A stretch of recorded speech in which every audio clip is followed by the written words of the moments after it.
Next, from the City Club of Chicago, we hear a panel discussion of the recently passed pension reform bill.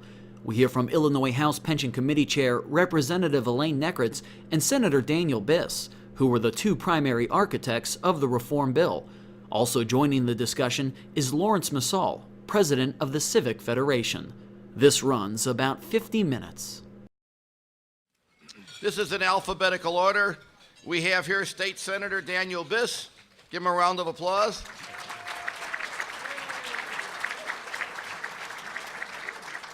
Senator Biss, a full-time legislator.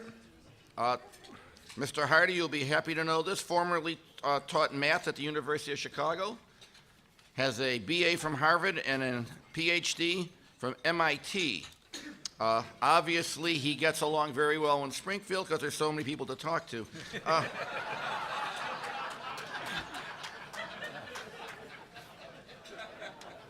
I was waiting for that one.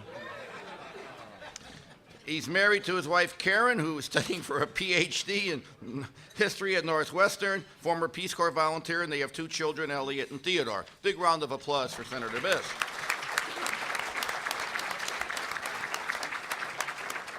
Again, alphabetical order, Lawrence Masal, president of the Civic Federation, which started in 1894 to end corruption in Chicago. And,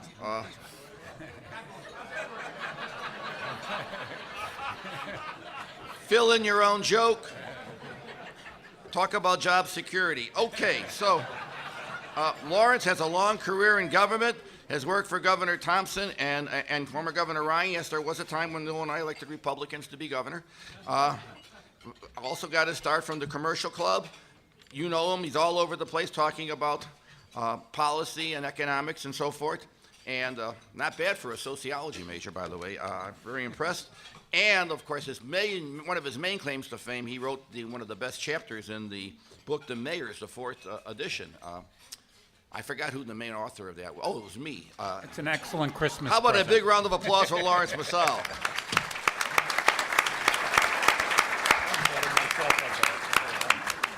Elaine Nekritz is a state rep from Northbrook. I want you to just, if you could look closely, these are all her committees. It's incredible. I mean, Don't read them. no, I'm not going to read them, but there are obviously 2 or 3 of you down there who take your name. She has a law degree from the University of Michigan, and she is a former village community relations member from Northbrook, and she's the township committeeman of Northfield Township. She resides with her husband, Barry, who's sitting over there in Northbrook. How about a round of applause?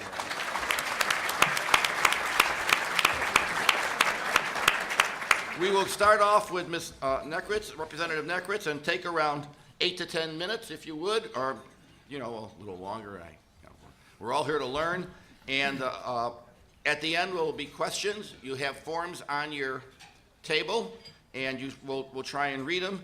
And I think that the important thing about this today is that there was some concern, some controversy, is that we're not going to have both political parties discussing this, blah, blah, blah. We've had enough of that crap.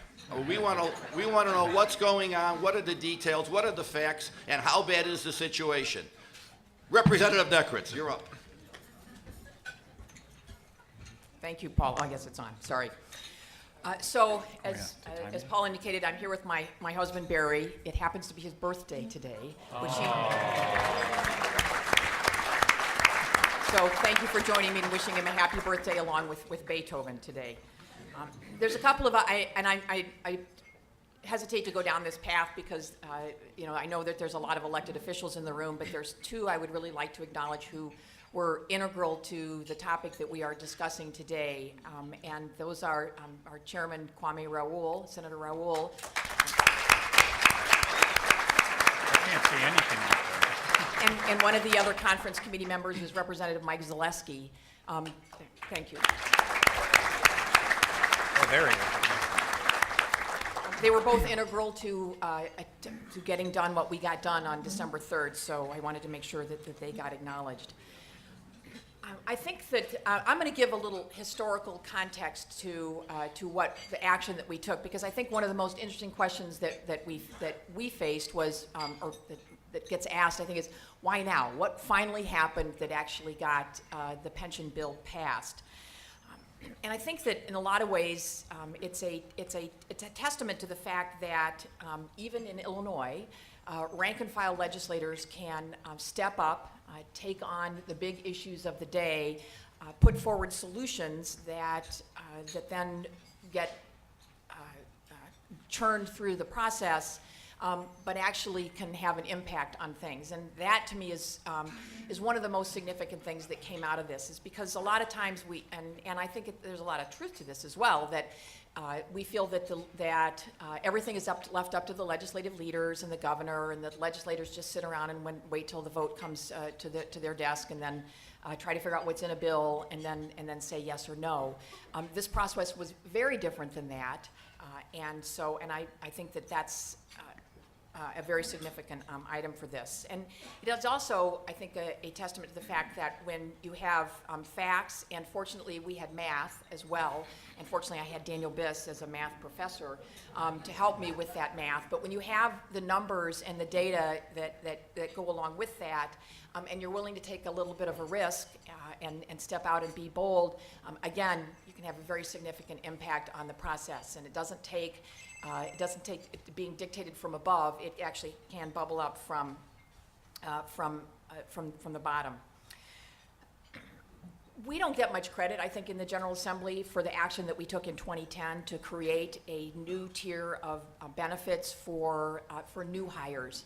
I read it when I always get a kick when I read in the newspaper, and some other state took this very bold pension action, and then I feel like everybody else is sitting around thinking, well, why can't Illinois take that bold pension action? Well, actually, the action that they're taking is impacting only new hires, and we did that back in 2010 in what I would consider a very significant way, and probably a way that was so significant that it will have to be fixed in the future, because those individuals are paying more for their pension than they're actually going to get. But that action was something I think that was very significant back in 2010.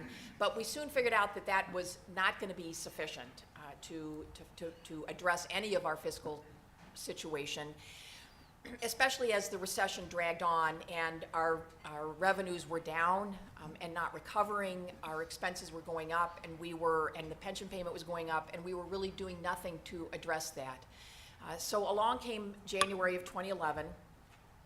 And we were faced with what were we going to do with the income tax vote. And for me personally, this was always very much about, we were going to have to use every tool in our toolbox to get out of this fiscal crisis. And that meant raising revenues, which I voted for, making cuts, which we've also done a significant amount of that, and reforms. And the pension systems, as they were gobbling up ever larger and larger chunks of the pension of our general revenue fund, were at the top of that list for reforms, I thought. So I was serving on the pension committee at that point, and served with Lawrence on a number of probably blue ribbon task forces to look at this. And after we took the income tax vote in 2011, I felt that was, that we were going to have to look very significantly at cuts and reforms. And the Civic Committee put forth a bill in the spring of 2012 that was really the first comprehensive effort at looking at what are we going to do for those that are currently working for state government, universities, and teachers, and what was going to be the impact to them. I didn't, and I was serving with Daniel on that pension committee. I didn't love that bill that they put forward, and I thought its structure was not great, and the impact to those working was really, I thought, overly burdensome. But on the other hand, I felt it was important to demonstrate with my vote that something had to be done. Even if I didn't like that bill, something had to be done, and members of the General Assembly had to start voting for something in order to demonstrate that this was a serious problem, a problem that we took seriously and we're going to try to solve. To me, this is sort of one of the interesting points where Daniel and I diverged, because there's so much that we've done that we agree on. But he voted against that bill, in part because it wasn't, no offense to anybody from the civic committee in the room, but I don't think it was the right policy for those that were depending on that pension system going forward. Daniel voted no, and he took a lot of heat for it. I voted yes. I took a lot of heat for that. But it was sort of our first foray into figuring out how divided the sides were going to be on that.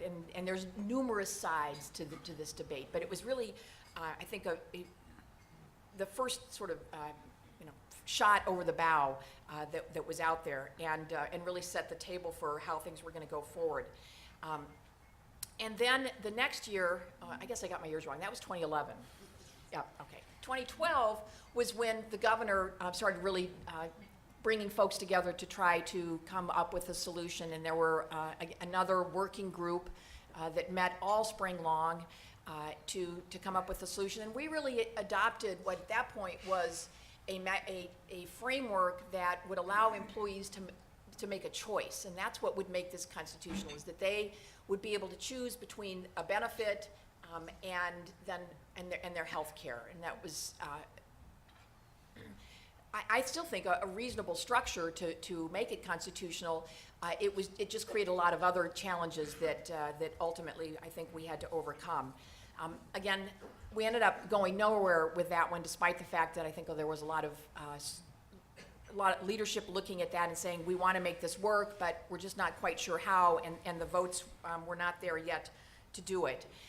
One of the other things that was happening in the spring of 2012 was that despite the fact that the labor unions were claiming that they were not at the table, labor was meeting with leadership and with the governor's chief of staff, with the speaker and with the Senate president. And it was one of the first times that I got to be in the big boys room and got to hang out with them at those meetings. But it was very clear at that point that while we were discussing and talking, we were not getting any closer between those two, between what the legislature was looking at and what labor was looking at. And so while there's a lot of consternation about the fact that they were not at the table, I frankly think that there was a table, we were all at it, and we just didn't agree. Those negotiations just were not going to get us anywhere. So as we finished up 2012, we were at yet another point of inaction.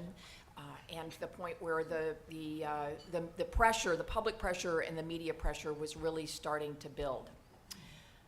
And with that, then, I will turn it over to my colleague, Senator Biss, to take over the history from there. What a cliffhanger. Just quickly, I just want to thank the City Club for the invitation. Thank you, Paul and Jay. And it is an honor to be on this panel with Lawrence, who's provided so much analysis to underpin our decision making, and with Elaine, who is just an extraordinary leader and visionary, but also for me personally an extraordinary teacher and friend. So I just wanted to say that publicly. But back to the summer of 2012, we adjourned at the end of the legislative session without having taken any action, and I think a lot of frustration on that point. We were called back into a special session on August 17th of 2012, and in an effort to get something passed, the portion of the bill that applied only to legislators was stripped out and put up for a standalone vote, at least in the House, where I was serving at the time. The idea being, well, gosh, people will at least be willing to take action on their own pensions, and it seemed like a small measure, I guess maybe a useful step, but almost like a moment of acknowledgement of defeat. And I in a rhetorical move that was perhaps not my most eloquent in public service, during the debate on this bill said, everybody here is worried about the impact of how we're going to look, what people are going to think. We'll stop worrying because we all look like idiots. And then I said it again for the people who weren't listening.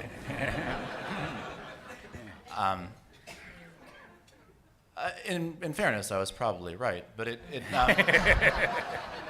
it was an expression of a very real frustration, and we didn't pass even that stripped down bill, and we all got in our cars and started driving back home, and as I was driving home, my phone kept ringing.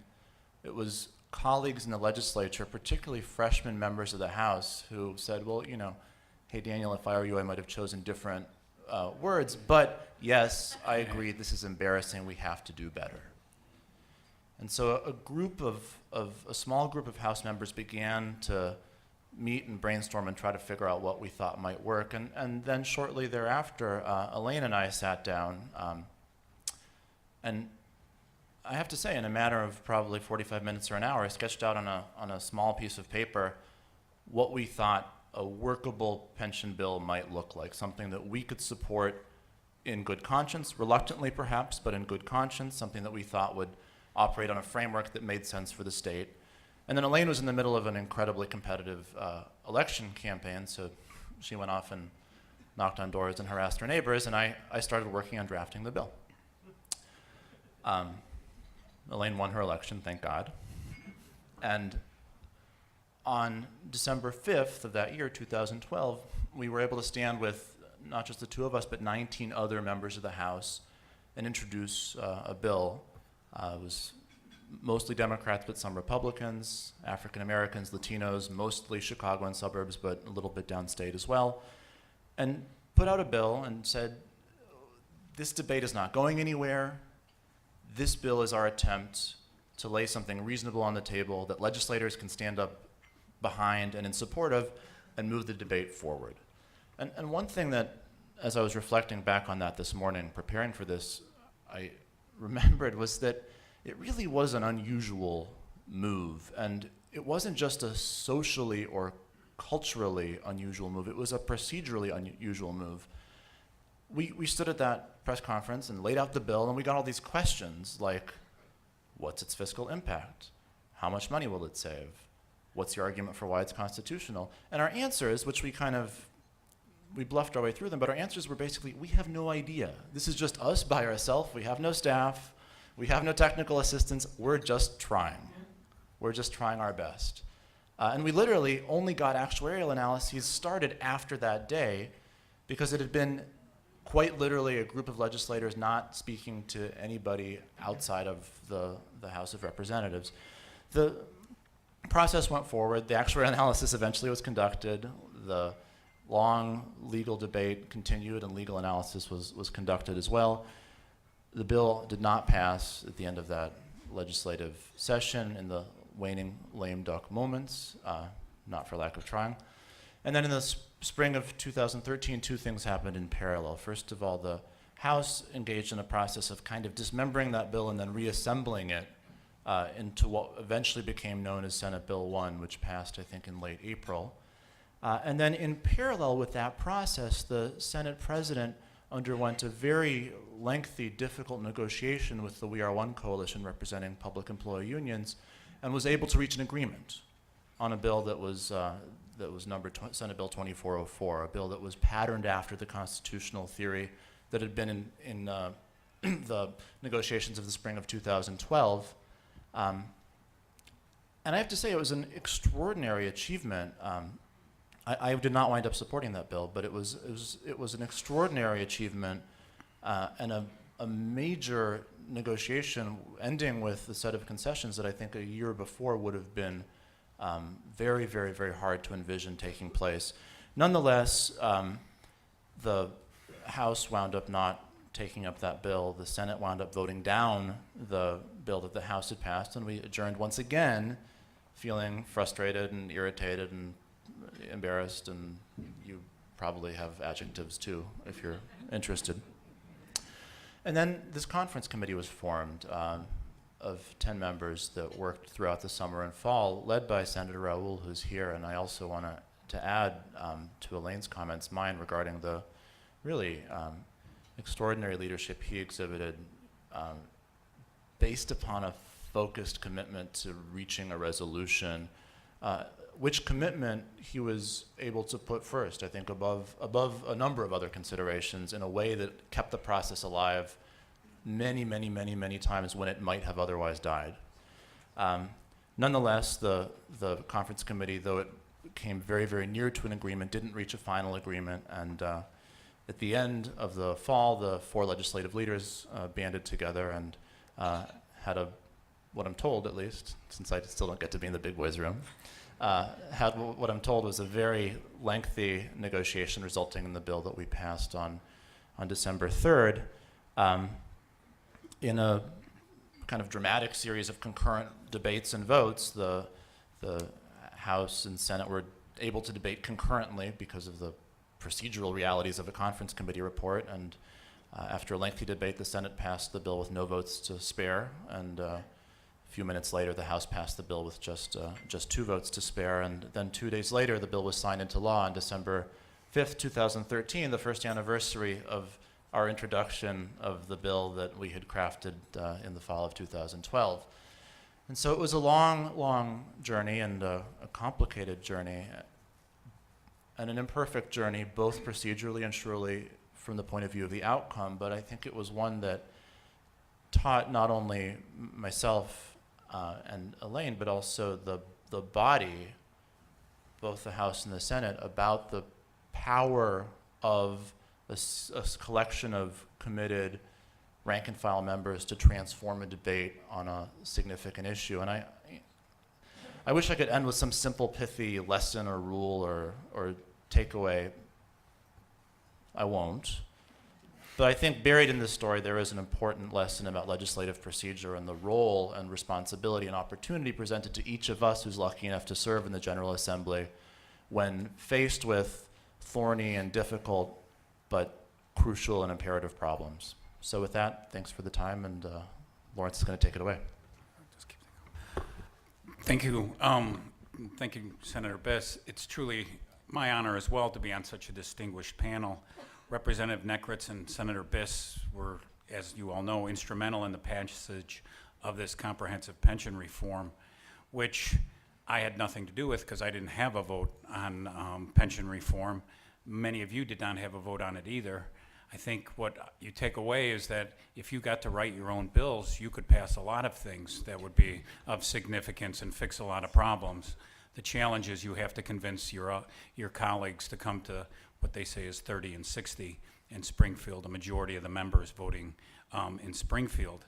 The Civic Federation afforded me the opportunity, and we have several of our members here, to really dig into pension reform. Not because anybody wanted to change the benefit program for our government employees, but because we saw the financial impact it was having on the state.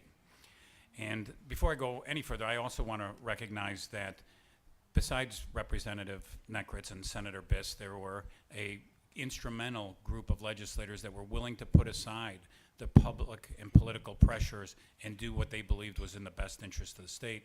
It's been mentioned Senator Raoul, who's the chair of the conference committee.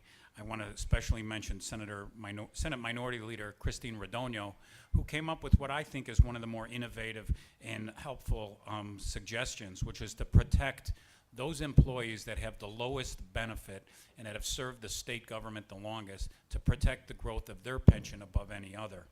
And so I think that was very helpful. And again, all the members who voted on pension reform took an enormously important step. It's not a panacea, but it was essential to begin stabilizing the state's financial condition. And that's what all of us should really be caring about, is the fact that the state of Illinois has been in a position for the last several years to see a steady deterioration of its financial condition.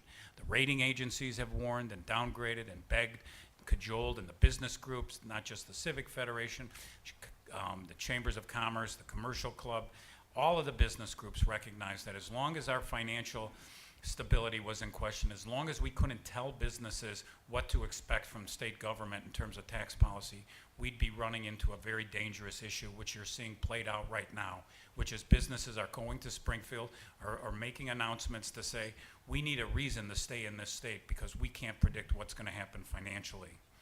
Nobody should be happy that we had to take that past Senate Bill 1, that the state of Illinois had to take the painful step of reneging on its promises to its employees and retirees. None of the employees or retirees did anything wrong. They made their contributions. They provided their service. None of the taxpayers in the state of Illinois did anything wrong either. They made their tax payments. But unfortunately, we found ourselves in a place where our government had made promises that it was not funding, and which had created a system that was enhancing the benefits at the same time it was underfunding the pensions. This new law is a reasonable compromise. It reduces the state's overall pension obligations while still preserving the defined benefit pension system. For the first time in Illinois' history, that's right, the first time, not 1995 when a lot of people stood up and said we fixed the state's pension system, but now in 2013, the first time, we are going to put into statute an actuarially sound and recommended method of funding our pensions with reasonable annual payments that will produce 100% funded pensions within 30 years or less. It's not going to be easy. The new law does take about $20 billion off the unfunded liability of the state, which many of you may be aware is at about $100 billion. It's going to save, theoretically, $160 billion in payments over the next 30 years. I say theoretically because we're not going to have to make that level of payment that we otherwise would have if we had not changed the law. We haven't seen the full actuarial review, which we look forward to seeing from the pension funds. And we haven't heard from the state Supreme Court in terms of the constitutionality of going forward to implement these changes. Those are big question marks, and for which all of us are going to be waiting. Even if, and hopefully if, this law is held constitutional and we could begin implementing it, the state still faces horrifically difficult financial challenges. It still, today, has over $6 billion in unpaid bills that were dragged in from last year. It still faces the temporary income tax increase, which begins ratcheting down in 2015. That's going to result in a reduction of about $2 billion in state revenue. Governor Quinn, as he puts together his budget for the coming year, has enormous challenges trying to figure out how to meet all the other competing demands for state services. Just as important as the state of Illinois, and just as important for all of us here at the City Club, needs to be a recognition of how significant the financial challenges are for the city of Chicago. The state legislature and the state statute created not just the state pension systems, but the city of Chicago's police, fire, municipal, and laborers pension funds, the county of Cook's pension funds, as well as the Chicago Public Schools. All of those pension funds are in trouble. The city of Chicago's police and fire pension fund faces a $600 million increase in their contributions next year. That would require Mayor Emanuel and the City Council to come up with either a 75% increase in the property tax levy just for the police and fire pension funds, or a very significant gutting of city services. Chicago Public Schools opened up their doors this fall and had a technically balanced budget by draining every reserve they could find and making sure that they have no plan for what happens next year in order to accommodate their growing pension contributions.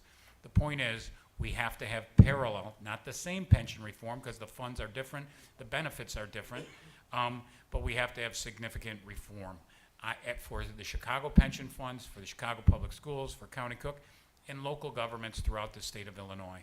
Just go downstate or go out into the suburbs and talk to the managers and the village mayors and presidents how difficult it is for them to balance their needs for public service with their cost of their pension obligations. All of these benefits were enacted by state statute. Any changes require state statute. There is a lot of work that has to be done to help the city of Chicago and our local governments. It cannot be viewed as a trade-off between we're doing this for the city of Chicago, what's in it for Carterville, Illinois. We're not going to be able to make those kind of trades because if we allow the city of Chicago to go to the extraordinary action of gutting their services, doubling their property taxes in order to meet all their pension fund obligations, we will see an exodus out of our city, and the economic engine which drives the city of Chicago and the state of Illinois will be in peril. I want to just thank you for this opportunity to have such a somber report. Thank you.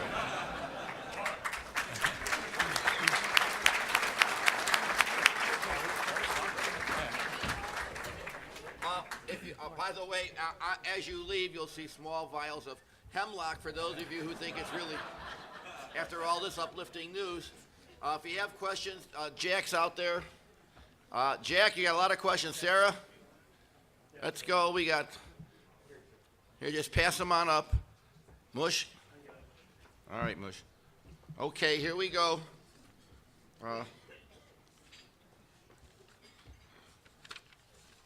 Chris, you're a board member.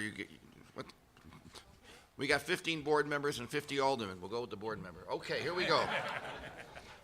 Illinois residents like me who are retired, who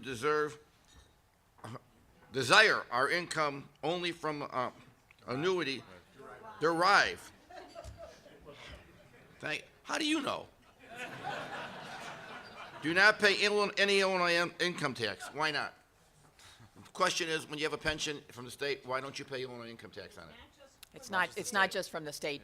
We don't income tax on annuities. Okay. we don't tax pension income in the state of Illinois. I don't know the reason for that.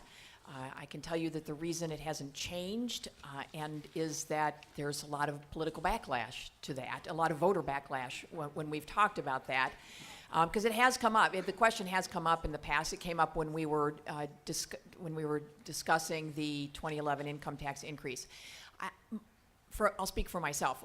When we're looking at the situation that Lawrence just described with the income tax rolling back in January of 2015, I view that as an opportunity to look at our tax structure and see whether there are ways that we can lower the income tax rate, broaden the base somehow, maybe even do that with the sales tax. So I think that hopefully we can have a more, now with the pension issue behind us, we can have a civil public discourse on what do we want our tax structure to be like going forward so that it does grow with the economy, because I think one of the challenges we face right now is that our tax structure does not really allow government revenues to grow with the economy.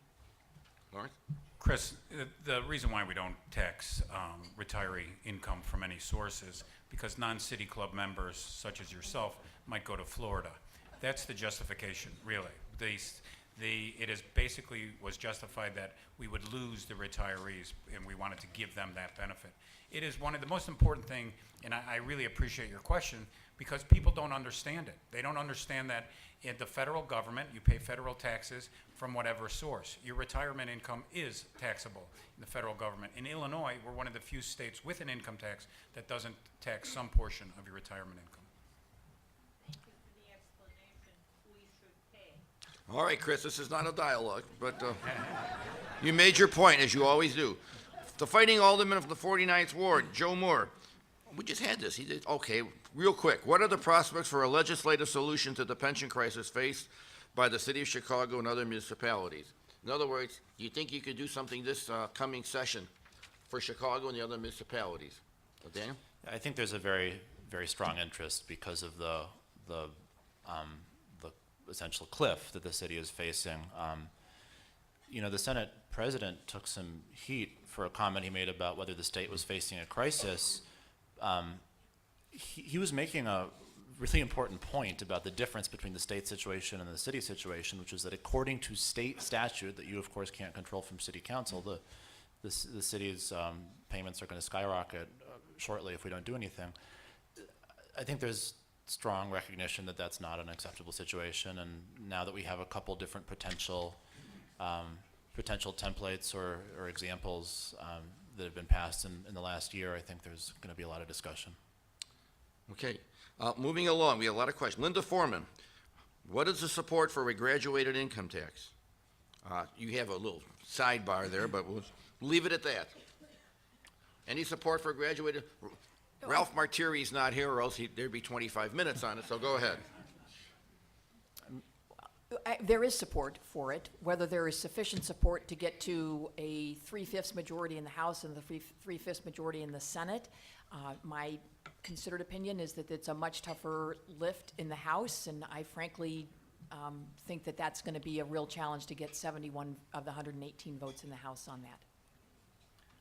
I think the other issue that in general, in theory, a graduated income tax is something that many people embrace and like, but it really comes to the point, I think, both practically and also in terms of what you're going to use the new resources for. You're not going to create a graduated income tax. I don't think you would go to the trouble to try to get on the ballot the constitutional amendment that allows the graduated income tax to first get the General Assembly to put it on the ballot, then get 60% of the citizens voting on the issue to establish a graduated income tax amendment to the Constitution, then get the General Assembly to pass that if you weren't going to get more revenue out of it. And if you're going to get more revenue out of it, how much revenue and what is the graduated rate going to be so people have an understanding? There are, as I pointed out, not just the state of Illinois that has financial challenges, but also the local governments that will be looking for what's in it for them. And I would just quickly add, personally, it's something I very strongly support. I think it's worth doing the thought experiment and imagining what the response would be like if you went to Washington and said, hey guys, you should amend the Constitution to require the federal income tax to be flat. You would get laughed out of the room. You would be to the right of Grover Norquist. And yet that's the situation here. Okay, Mike Kreloff. I'll skip that little, compliment. Obviously, it's a plant, so I'll read your question. Fan of Paul Green, that doesn't separate you from 95% of the people here. All right. 96%, Mr. Yeah. Okay. The speakers did not mention any role by Governor Quinn. I'll let that sink in for a second. Okay. Shouldn't his calling for the creation of a conference committee be credited for moving the ball? Jump in, anybody. Okay. I will say this, and certainly when the conference committee was announced, it had a lot of us that have watched Springfield for a long time scratching our head in terms of how that was going to work. But it did have the benefit of keeping people working on the issue. And one thing that the Civic Federation got challenged a lot over the years, and this has been in the work many years, and legislators, was, do we really think they're going to fix it? How can you be so, people, a week before this bill passed, people were asking me, are you optimistic that the state of Illinois is going to deal with its pension crisis? Well, the honest answer is no one. No one could have been optimistic. There was no evidence to be optimistic, but you were hopeful if you wanted to see them fix the problem. And so one of the lessons that I think you take, and that Governor Quinn deserves credit for, is he knew that if you kept working on it, you were much more likely to fix the problem than if you just gave up and went home for another couple months. Yeah, and I think he was he was really committed to this for a very long time. And it's really easy to take shots at a specific move he made at a specific time. That's something people love to do. But the truth of the matter is that for the last nearly 2 years, he's had a consistent, strong urging that this get done. And he was cautious about how much to interfere in the legislative process, which again made it kind of easy to take shots, but turned out, I think, to have been the right way to approach the issue. Okay. Mark Fowler, old friend from the Northwest Municipal Conference. What are the prospects this spring for public safety pension reform for local governments? Wow, Mark, I'm surprised at you. This is the City Club. We don't give easy, layups here. Go ahead. Well, and I think there's some challenges that the municipal police and fire systems face that the state systems and frankly the city systems do not, and that is the diversity. There are how many, Daniel? 800 and there's 613 police and fire pensions around the state. Some are 75% funded, and some are 20% funded. And so, do they all get treated? They're all treated identically right now in state statute. Is that a good way for us to proceed, to continue to treat them all the same? How do we distinguish between them? Where do we draw the lines? So I think that those are, frankly, questions that I don't have answers to, but we need to work through. And I also believe that we are going to have to somehow link all the municipal pension bills including the County of Cook and the City of Chicago. Okay, how many pension plans? 628 counting the big ones. Well, now we have double doses of hemlock. Okay. Cy Carlin, National Louis University. You figure an academic would ask this question. What will the Illinois legislature do if the courts declare the pension reform unconstitutional? Obviously not a likely situation, but just in case. Well, I could be glib and say that that it will be somebody else's problem, because I won't refuse to go through this again.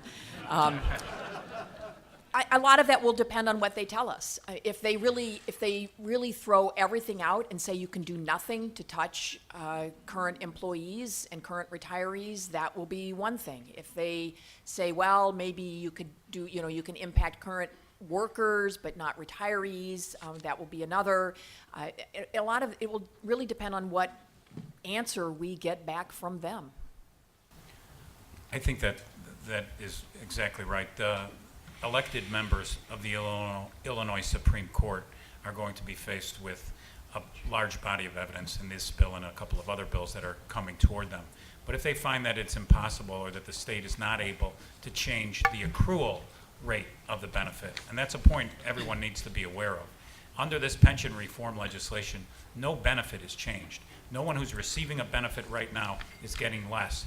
It's just in the future on the rate of their growth. It's often called a COLA by other places, mostly because other states don't have what Illinois has, which is a 3% compounded automatic increase, which is the driving cost, one of the larger driving costs of the pension situation. If the Supreme Court says you cannot change anything to do with the future growth of pension benefits, then I think you run into a constitutional crisis that will require action on the Constitution. Okay. Janet Eisenberg, 3 questions. Janet, we only allow one, but we'll take the first one because it's a good one. Is the IMRF, which I believe is funded at 85% or something like that, affected by the new pension reform law? No. The technical answer is yes, because in addition to the kind of headline issues, the new law eliminates a variety of abuses, and some of those abuses would be eliminated for new hires in IMRF. But the changes you read about, the significant parts of the bill, don't touch IMRF at all. They touch exclusively the legislators, the state employees, the state university retirement system, and the teachers' retirement system. Okay, John Ferris. Where are you, John? There you are, way in the back. Good. A little lighter question. We only have 2 more. John Ferris, quote, I'm retired with a great pension. Why 100% funding target for 2044? 90% would work fine. Think about that. Well, there's 2 different issues that get confused sometimes here. People often say, well, it's viewed that 80 or 90% is a healthy pension system, so why are we going for 100%? 80 or 90% is viewed as healthy in a snapshot in time, not as a long-term goal. The systems that are 80 or 90% funded and viewed as healthy are on a path over 30 years or less to get to 100% funding. And to be on the expectation of a permanent or very, very long-term underfunding is both inconsistent with actuarial principles and also over the long term more expensive, because you're essentially carrying around a debt that you have to be financing at 8% interest forever. Okay, Chip Hart from Hart Enterprises. Where are you, Chip? So you notice the people in the back ask the most questions because they're really interested in moving on up. Got to improve your penmanship here, though. You did print. Help me out on this, Chip. Is it true that the 401k portion of the benefits is not, what's that word, owned? Owned by the members. Why didn't it make more sense to move completely to a defined contribution plan? Tough questions, tough answers. Well, there's several answers to that question. I think one is a constitutional issue, that we felt that moving away from a defined benefit plan for those that are currently working and those to just put them in a defined contribution plan created some constitutional challenges. And that was a path that we decided not to go down. A second reason would be that if you, depending on how you would structure the defined contribution plan, would determine whether or not there would continue to be money coming into the pension systems. And we are so underfunded that we desperately need current employees to continue to be paying into that system, so that it remains healthy and gets to the point where it is fully funded. And then I think probably the most important consideration was getting the votes on it. I don't think there was. We barely got, as Lawrence pointed out, we barely got 60 and 30 on what we had, retaining a defined benefit plan, which I think was the right policy, but we barely did that. Those that introduced a bill in the House that does move everyone into a defined contribution plan, I think has 3 sponsors on it. So 57 more, and we could have been there. The other thing I think is important to point out is that many of the employees, the teachers and the university employees, are not covered by Social Security, and so to provide them only a defined contribution plan would be quite challenging and would not necessarily provide the economic security. It was mentioned that there's a couple pieces of legislation. There was also the Chicago Park District came to Springfield earlier this year with some a pension reform proposal that was supported by their unions that made some very significant changes, some very significant givebacks by the employees, and greater commitments by the employer that is going to stabilize their pension fund. So before having to throw in, again, their employees also not covered by Social Security, before you threw out the defined benefit plan, there were things that most people believed you could do in order to save the funds. Obviously, strong leadership from the head of the Park District. Yeah. He's sitting over there. Okay, give him a round of applause. The Honorable Mr. Kelly. The last question from John Gates. We all know who he is, Mr. Gates. There you go. Illinois has a very narrow 19th century sales tax base. When will the legislature, good word there, consider broadening that base to match our neighboring states, lower the rate, and generate new revenue for the state? We got to work on a little on the syntax, but I think you got the message. I'm baffled as to why that question might be of interest to you, Mr. Gates. So first of all, it's a good idea. Second of all, I completely agree with Elaine that the upcoming statutory decrease in the income tax rate, which if allowed to stand by itself would absolutely destroy the state, is an opportunity to have a discussion about smart tax reform. And if we have a reasonable discussion about smart tax reform, broadened sales tax base, possibly with a reduced rate, possibly not, would certainly be one of the foremost items on that menu. The politics of it are very, very difficult for obvious reasons. Every little place to which you might broaden the sales tax base has a constituency that wishes you wouldn't do so. And while the premise of your question is absolutely correct that many states have broader sales tax bases, I've learned recently that most of them have had those broader bases since their sales taxes were constructed. In other words, it's easier to enact a sales tax for the first time with a broader base than to gradually broaden it out bit by bit. That said, it's something that ought to be considered and probably done. How about a big round of applause?